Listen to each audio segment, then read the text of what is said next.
Alors quand je prends ma douche, je laisse Usco sur ce petit coussin, puisque la porte de la salle de bain est juste là. Regarde, il était parti se cacher derrière les toilettes, parce qu'il a entendu la factrice et la boîte aux lettres. Et Usco, il a toujours peur quand maman elle est pas là.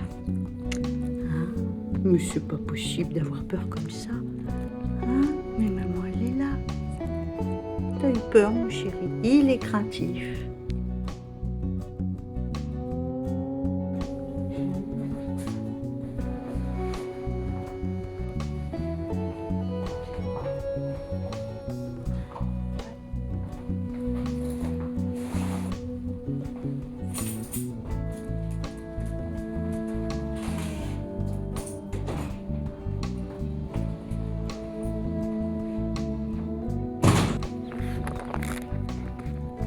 Viens Usco.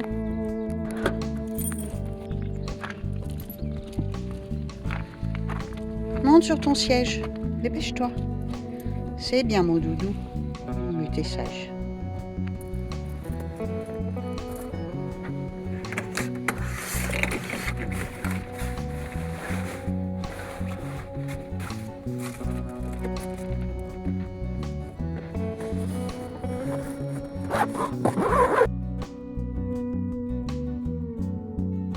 Et je me suis préparé 1,5 litre d'eau filtrée avec mon appareil dans l'appart. Et j'ai rajouté un citron entier et une demi-orange. Ça va être délicieux. Voilà, je le mets dans une petite pochette isotherme, comme ça reste bien frais. Je me suis pris aussi 2 mandarines. Et j'ai quand même pris 1 litre d'eau filtrée, peut-être pour prendre un café ou le chien aussi quand il a soif. Et puis je me suis pris 2 petites mandarines. Hop là.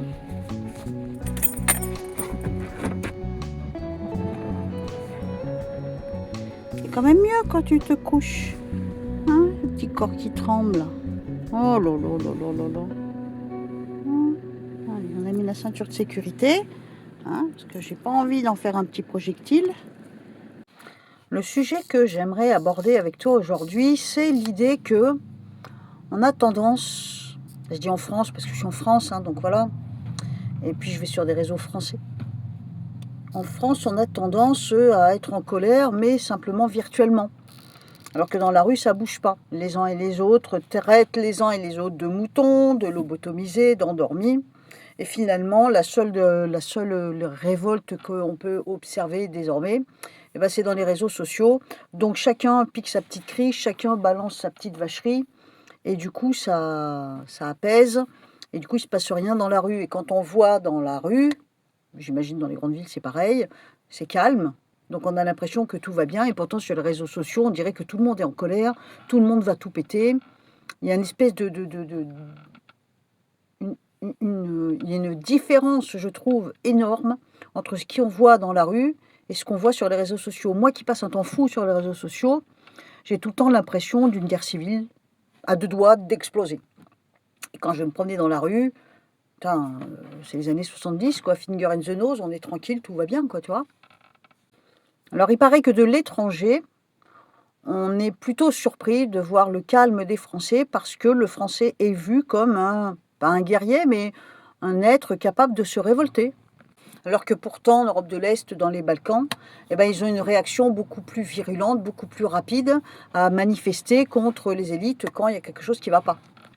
Alors il paraît aussi que les gens de Roumanie ou les gens de la Pologne, en Pologne, ils ont ce réflexe de vite descendre dans la rue et de vite se fâcher, entre guillemets, parce que il n'y a pas si longtemps que ça, ils ont quand même beaucoup combattu, ils ont beaucoup lutté, ils ont été beaucoup plus virulents que nous, et donc en fait ils sont encore chauds. Et dès qu'il y a un truc qui leur va pas, bim, ils descendent. Ils ont gardé le réflexe que nous on n'a pas. Pourquoi est-ce qu'on ne l'a pas?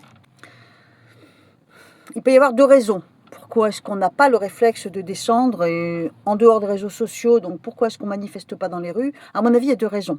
Premièrement, parce qu'il y a eu les gilets jaunes. Et les gilets jaunes ont subi la foudre des forces de l'ordre avec une telle violence, une telle virulence, que je pense que ça a fait peur ça fait peur, ça a tétanisé tout le monde, ça a totalement découragé toute la toute l'armée, j'ai envie de dire, des gilets jaunes.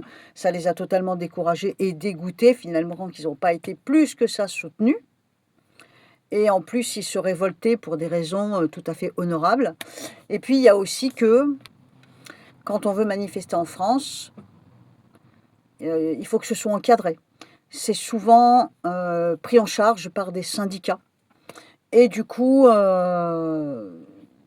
y a des gens, j'ai envie de dire, qui s'approprient les luttes et au bout du compte, c'est totalement canalisé et c'est certainement pour ça que ça va jamais plus loin et il y a aussi peut-être même un autre facteur, c'est que d'un côté, tu vas avoir les routiers qui se mettent en colère pendant quelques jours et bim, les syndicats s'en mêlent et on leur file une enveloppe ou on les calme. D'un autre côté, tu vas avoir les agriculteurs qui, eux, à mon avis, en chient encore plus, mais ça peut être repris aussi par des syndicats. Enfin, chaque corps de métier qui veut, manifester sa colère et réclamer des revendications, il est étouffé, on va dire, par une structure.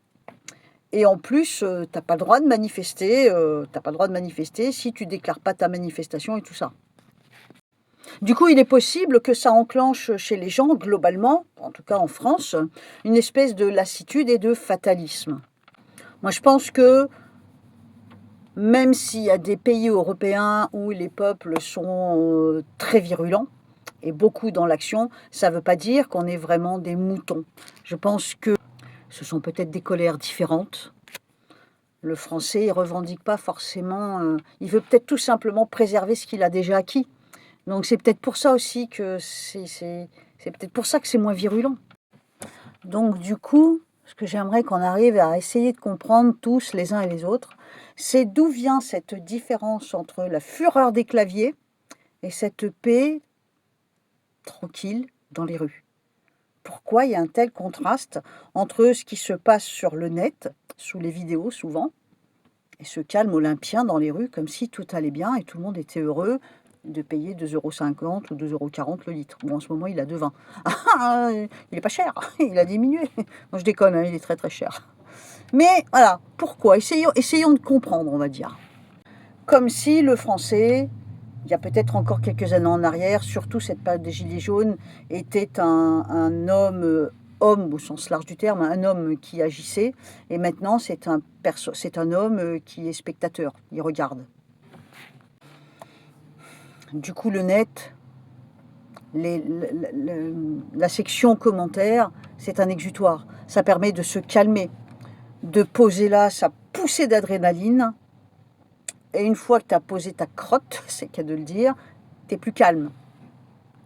Mais c'est aussi parce que de toute façon, il n'y a pas moyen d'aller dans les rues, comme je viens de le dire, il n'y a pas moyen d'aller dans les rues sans être cerné par les centaures, les CRS et tout ça. J'y suis pas allée moi, mais j'ai largement assez regardé de vidéos, d'émissions qui me permettent, c'est ma mandarine hein, que je suis une grande nerveuse moi, tu sais. Le côté virtuel, les commentaires virtuels, c'est un espèce d'exutoire parce que en fait, il n'y a pas moyen, enfin l'homme, le français, a l'impression qu'il n'a pas la possibilité de toute façon de s'exprimer autrement. C'est comme s'il n'avait plus que cet seul espace de liberté. Alors là, on va arriver à l'anonymat, le fameux anonymat qui pourrait bien tout basculer. L'anonymat donc sur le net permet justement je dirais de se désengager. Tu peux balancer tout ce que tu veux et tu n'es pas reconnu. On ne sait pas que c'est toi. Enfin, il y en a qui vont mettre leur nom, leur prénom naïvement, mais tu en as d'autres, Darvador par exemple, enfin tu vois. Du coup, ça craint rien. Tu peux dire des choses contre le gouvernement, par exemple. Tu peux aussi critiquer le youtubeur. Tu peux même insulter les autres commentateurs. Tu risques rien, le danger est nul, pour ainsi dire. Par contre, si dans la rue, tu dis à quelqu'un ferme ta gueule, tu peux te prendre un coup de poing dans le nez. Donc, du coup, le courage n'est pas le même. C'est un drôle de courage sur les réseaux sociaux que de balancer des vacheries sur les gens, ou voire même de faire des vidéos qui critiquent d'autres gens. C'est toujours un peu facile que dans la rue, on pourrait dire que le courage numérique est beaucoup plus accessible que le courage physique. Après, il y a un autre effet aussi, je pense, sur le net, c'est que par le biais de l'algorithme, ce sont des personnes avec certains critères et certains mêmes critères qui vont se retrouver sous une même vidéo et donc beaucoup de gens vont être d'accord, peut-être avec ce que dit par exemple, comme là, tu vois, je te fais cette vidéo et ben, l'algorithme, si tu es d'accord avec tout ce que je dis là, tout ce que je pense, tout ce que je t'explique, tout ce que je te suggère, forcément l'algorithme va t'emmener à moi et donc dans les commentaires, et ben, il va y avoir énormément de gens, donc toi par exemple, qui vont commenter, qui vont aller dans le sens de la vidéo et ça, ben, YouTube il aime bien, tu vois? Enfin les algorithmes ils aiment bien. À partir du moment où tous les commentaires sont favorables à la vidéo, ça propulse la vidéo. Plus la vidéo fait de vues, plus elle passe de la pub. Plus elle passe de la pub, plus elle est rentable. Tu vois le truc? Bon, le youtubeur il y gagne aussi, mais YouTube gagne beaucoup. Enfin YouTube et d'autres plateformes, hein, de toute façon, hein. Et en fait, la période gilet jaune qui a duré quand même plusieurs années, hein, ils se sont révoltés, je dis «ils» parce que j'en faisais pas partie, hein, mais pour les lois de travail, pour les retraites, pour tout un tas de choses et en fait, ils ont fini par abandonner parce que pour eux, c'était, tout ça pour rien, tu vois? Et donc, même eux se sont repliés sur les réseaux sociaux. Tu vois beaucoup d'anciens gilets jaunes. T'en as qui se sont retirés, t'en as d'autres par contre qui, profitent à mort, qui essayent alimenter un maximum le truc et puis t'en as d'autres qui continuent quand même d'agir ou de créer des choses, mais par le biais numérique, enfin le biais, virtuel, je veux dire. Et limite, pour beaucoup de gens, des commentateurs, eh bien faire des commentaires, sur la politique de Mac, sur, la Yen là-haut, ça devient limite quand tu fais un commentaire, c'est comme un acte politique. Et donc le gars qui a fait son commentaire, il a l'impression d'avoir fait sa part. Il a fait quelque chose. Il a fait son commentaire, il a appuyé sur le bouton envoyer et il a fait, momentanément, il a l'impression d'être un militant du dimanche, tu vois?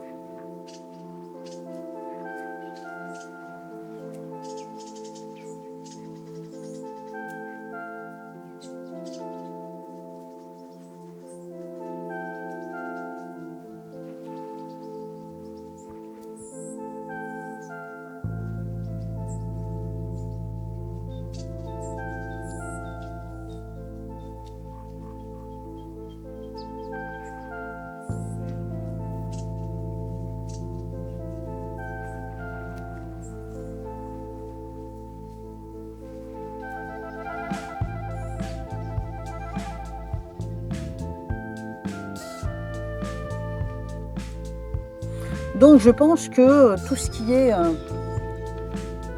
quand on a cette impression que les gens sont à bout, les gens sont révoltés, je pense que c'est qu'une illusion. Qu'en fait, les gens sont virulents parce que justement ils sont protégés par un écran. Ils sont protégés aussi par une forme d'anonymat. C'est là où tout risque de changer avec, l'identité numérique et c'est aussi, je dis pas que, les États ont créé les réseaux sociaux pour calmer les gens, mais c'est une aubaine. Malgré tout, par le biais des réseaux sociaux, ça calme énormément les gens et donc ils sont beaucoup moins virulents, beaucoup moins dangereux. Comme en gros la population se sent limite, impuissante, bah, les réseaux sociaux se transforment un peu en mur des lamentations. On pourrait dire que les réseaux sociaux nous neutralisent, nous canalisent et donc du coup, toute la force virulente, et le la force virulente, je dirais, de la colère de l'homme face à des injustices, c'est complètement, neutralisé par, par le biais des commentaires, parce que tu te défoules et puis après ça retombe et en fait, quelque part, si tu réfléchis, pour les États, c'est une espèce de soupape de sécurité. Non seulement ils peuvent prendre la température, ils peuvent, contrôler éventuellement ceux qui vont trop loin, parce qu'il y a quand même eu des procès avec Brébry, par exemple, hein. Et au lieu de passer à quelque chose de collectif, on est, chacun dans une espèce d'indignation individuelle. On est, dans notre frustration personnelle qu'on peut transmettre un peu à tout le monde, mais en même temps à personne. Et quand on s'exprime, eh bien, on est soulagé. Et du coup, il ne se passe rien d'autre, quoi. Ça a permis aussi de créer, au lieu de faire une énorme unité d'un peuple en colère, c'est des, je ne veux pas dire des micro-bulles, mais tu as des espèces de groupes. Je sais pas, moi par exemple, les pro-vax, anti-vax, les gens de droite, les gens de gauche. Tu vois, les gens sont tellement divisés, les racistes, les non-racistes, enfin, tu vois, les gens sont divisés, donc ils ne peuvent pas s'unir. Et en plus, ils sont derrière leurs écrans. Et quand ils regardent autour d'eux, bah, finalement, ils sont seuls. Tu vois. Donc en gros, même si les réseaux sociaux n'ont pas été créés par les politiques pour pouvoir nous contrôler, nous canaliser, malgré tout, ça leur est d'une grande utilité. On pourrait même presque dire que la colère est devenue un divertissement, un anesthésiant social.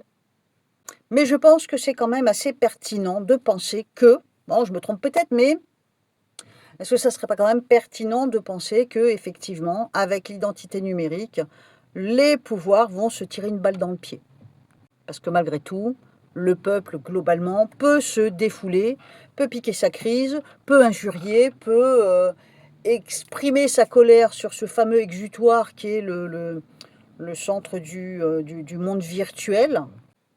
Et le monde politique coule des jours tranquilles. Mais en introduisant l'identité numérique, la reconnaissance faciale, on passe d'une espèce de liberté surveillée à un contrôle total. Et là, les gens peuvent se réveiller, comprendre que l'illusion est terminée. À partir du moment où tu sais que les mots que tu lâches sur le net sont identifiables à ta personne civile, les gens vont arrêter de le faire. Ça pourrait faire en sorte qu'ils ne s'expriment plus sur le net. La colère s'accumule. La frustration ne peut pas être libérée par un apaisement de violence écrite, verbale et tout ça. Et donc, du coup, ils pourraient retourner dans la rue. C'est exactement ce que je te disais dans la vidéo précédente. Et il se pourrait bien que, du coup, aussi, d'autres plateformes plus clandestines, avec des gens quand même encore très impliqués, avec des réseaux cryptés, créés par des gens peut-être encore très investis. Et là, par contre, le gouvernement n'aurait plus de pouvoir, n'aurait plus la main basse sur... il pourrait plus prendre le pouls de nos émotions.